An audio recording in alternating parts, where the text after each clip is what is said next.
বললু এর অসবুল তোর ও মইল করে বিষ খাওয়া মরছে। এনা ডাক্তারের রিপোর্টে বলে আদর হচ্ছে অহমের চিহ্ন পাওয়া গেছে।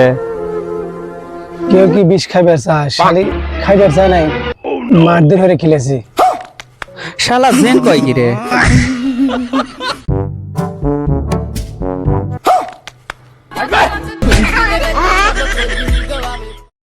মামু আমি 100 টাকা পাচ্ছি।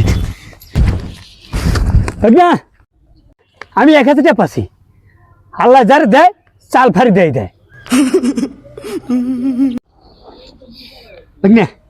পোলা পোলা ভাষা কয়। ভাই আপনারা টেয়া দেখছি না আমার 1100 টাকা হারা গেছে। ভাই এই 100 টাকা আমি পাচ্ছি ভাই। দুনিয়া এখনো ভালো মানুষ আছে। আমি 100 পাচ্ছি, এই যে মামু 1000 পাইছে। আমি খুশি আর ভাই তুমি 100 টাকা এলে তুমি নাস্তা পাস্তা করো। আচ্ছা 1000 টাকা ভাগ্য আমি আপনার জন্য দোয়া হয়ে গেলাম। মুরব্বী মানুষ আল্লাহ জান তোমাকে জান্নাতে দেয়।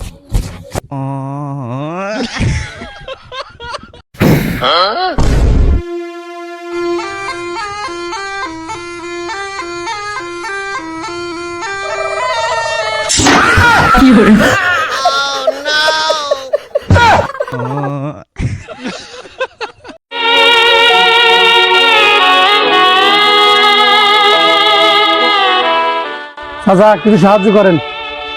ভিক্ষে টিকে আছে নাই, মাফ করেন। চাচা আজকে তারিখ কত? আজ 9 তারিখ। চাচা আপনার নাম কি? আমার নাম ফরিং পুলিশ। চাচা আপনার বাবার নাম? বেলাল মন্ডল। তাহলে আপনি কয় টাকা দান করবেন? দান তো হলো 5টে। আচ্ছা বাবা, নাম টাম লিখলেন, বাপের নাম লিখলেন, ঘটনাটা কি? আরে চাচা আর কইেন না, এই কাল কইরা কাল বলিয়া এই মাপ করে বলে অনেক টাকা আমার এই এলাকা বাকি পড়ে গেছে, তাও 10-12 লাখ টাকা বাকি পড়ে গেছে।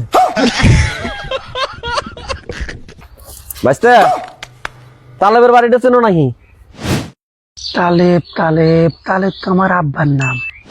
হ্যাঁ চিনি তো, তা কি দরকার? একটা বিয়ের সম্বন্ধে নিয়ে আসছিলাম। ভাইস্তে যদি বাড়িটা দেখা দিলেনি তাহলে আল্লাহ সুবিধা হলেনি আমার কাছে, চিন্তি সুবিধা হলেনি। চিন্তা করছি মারানির পুত আমার বিয়ের বয়স পার যেতেছে, আর মারানির পুত ওগুলো বিয়ে করবি। হাই হাই হাই, আপনারা তো সব বনাশ করে হালাইছেন। তার একটা ছেলে আছে না, গাঁজা মদ ইয়াবা সব খায়। আপনারা ভুল জায়গায় চলে গেছেন, তাড়াতাড়ি চলে যান। বাইস্তে তুমি খুব একটা উপকার করলে। তার ওই ছেলের সাথেই আমরা ওই বিয়ের কথা কবে আসছিলাম। আচ্ছা তুমি উপকার করছো, আমরা চলে গেলাম। চলেন। হাই হাই হাই রে, আমি কি হইলাম রে। হাই আমার নিজের ভাই, আমি নিজেই কুয়াল মারলাম রে। আমার বিয়ে হইতেছে না। দেখেন। আচ্ছা চলেন চলেন। আপনার গরুর কি সমস্যা? খাওয়া দায় না? গরু খায় না, পাতলা পায় না খালি। আচ্ছা আমি দেখতেছি, সমস্যা টেনশন করেন না, আমি দেখতেছি। আচ্ছা ঠিক আছে ঠিক আছে।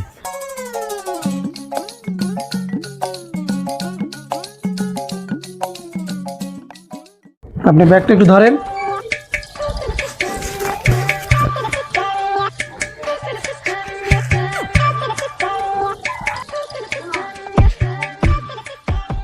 ঠিক আছে। আচ্ছা আপনার ছেলেকে দেখি না, আপনার ছেলের কি হয়েছে? আপনার ছেলেকে তো অনেকদিন ধরে দেখি না।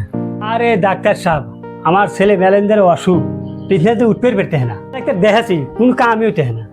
আপনার ছেলেটাকে আমি দেখে যাই একটু, কি অবস্থা। ডাক্তার সাহেব আসেন, আমার ছেলে শুয়ে রয়েছে, আসেন। আচ্ছা চলেন দেখি।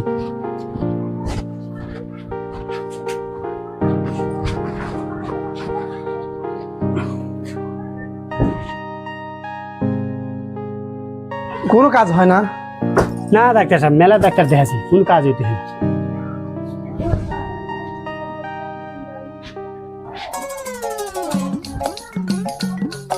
আচ্ছা ঠিক আছে, আপনি চিন্তা করবেন না, আমি দেখতেছি। আচ্ছা ঠিক আছে, আমি ভালো করে দেখেন।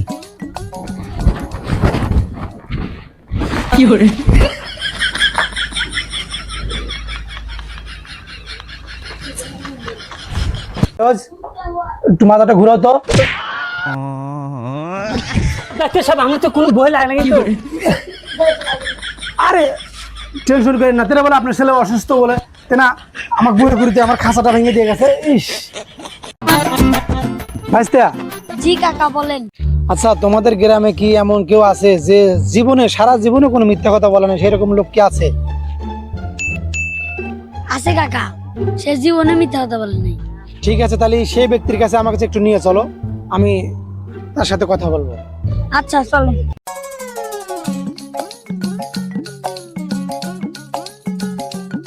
সুপ্রিয় দর্শক বিন্দু, আজকে আমি এমন একজন মানুষের সামনে দেখা করতে যাচ্ছি যে সারা জীবনেও মিথ্যা কথা বলে নাই।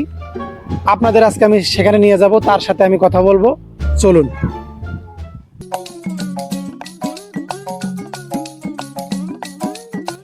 এই সেই ব্যক্তি যে জীবনে মিথ্যা কথা বলে নাই। ভাই, আপনার সাথে একটু কথা ছিল।